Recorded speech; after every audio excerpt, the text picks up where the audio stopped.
Hi, I'm Aaron, and today we are going to make French onion soup. So with fall fast approaching, it was time to start making some nice and warm, savory lunches, and French onion soup is on the menu for today. I've already cut around 3.5 cups of onions, and I'm just going to cut this last onion. Don't need anything special to do it, just a sharp knife. Watch your fingers.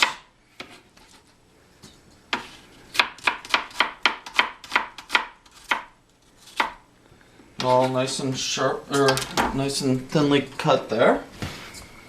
Okay, I'm going to use some olive oil into my pot. Just about 2 tablespoons. Make sure that it's spread over evenly on the bottom of the pot. What I'm going to be doing is slowly cooking my onions. I'm just going to break them up a little bit so they're not all stuck together. So I'm going to slowly cook my onions until they're fully caramelized, and then I'm going to use some dry red wine and deglaze the bottom of the pan. But first it's going to take between 10 and 15 minutes to cook the onions properly. So I'm going to show you how I start cooking my onions. And as I cook it, I will continue stirring the onions. Like I said, it takes between 10 and 15 minutes to get your onions properly caramelized. So I'm not going to bore you with the long and tedious process of caramelizing my onions. So as they cook, I'm going to continue stirring them, and then I'm going to let them rest and let them cook. Let some of the liquid cook out of them. I'm going to stir them again and let the liquid cook out again, and so forth for the next 10 to 15 minutes. Then I'll come back and we'll take a look at what the onions look like before we need to deglaze the pan. So it's been 18 minutes. The onions are really well caramelized. You see that there's a lot of the bottom there, kind of the good caramelization of the onions. So I'm going to add about a cup of wine to the pot. Now what you want to do is you want to take your spoon and you want to rub the bottom of the pan so you get anything that's stuck at the bottom of the pan off and into the red wine. It's called deglazing your pan. So, and then we're going to let that red wine just reduce just a little bit before we keep going. Doesn't take very long because the pan was nice and hot. The onions are soaking up that flavor really good. So once that reduces just another second, I'm going to add 2 cups of beef broth. You can either buy your beef broth or you can make your own. Get a good quality beef broth if you can. Making your own is always better. Alright, so I'm going to add this 2 cups of beef broth into that. Alright.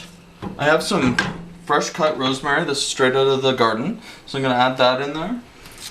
And then I have some California bay leaves that I'm going to add in also. This is going to take 20 minutes to cook. I'm going to let it simmer at a low level. So I'm going to turn the oven or the stove down a little bit. And while that cooks for 20 minutes, I'm going to make some croutons for the top of my French onion soup. So I've got some bread cubes that I just cut from a loaf of bread that I finished making earlier today. I'm going to add just about a tablespoon of olive oil to it.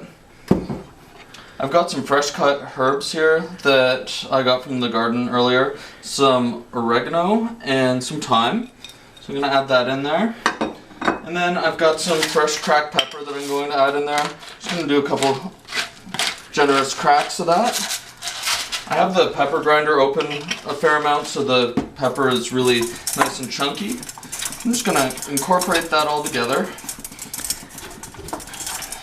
so it all gets nice and coated on all the sides of the bread. And then I'm going to put this in this little baking dish, spread it all out nice and evenly.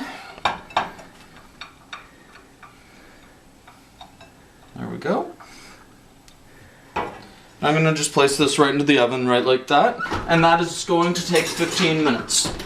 So when we come back in 20 minutes, the French onion soup is going to be finished simmering for 20 minutes, and we will have 15 minutes at 350 degrees for the croutons. So the croutons are out of the oven. The soup has been cooking for just a little bit over 20 minutes. I've taken out the bay leaves and the stick of rosemary. A lot of the rosemary has fallen off into the soup. I'm gonna give it a little taste here. What you're looking for is an oniony sweetness and a big robust beef flavor. And that's spot on. So now what I'm going to do is I have these crocks here. I'm gonna ladle the soup into the crocks. I get some broth and a lot of onions. Okay, I'm not gonna fill it up too full because I still have to put in my croutons and my Swiss cheese. So, two bowls of this today. There's probably gonna be a little bit left over. But French onion soup tastes really good on the second day or the third day.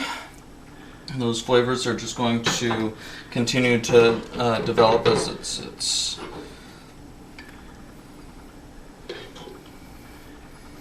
okay, so put about that much soup in the crocks. Now what I'm going to do is put croutons on top.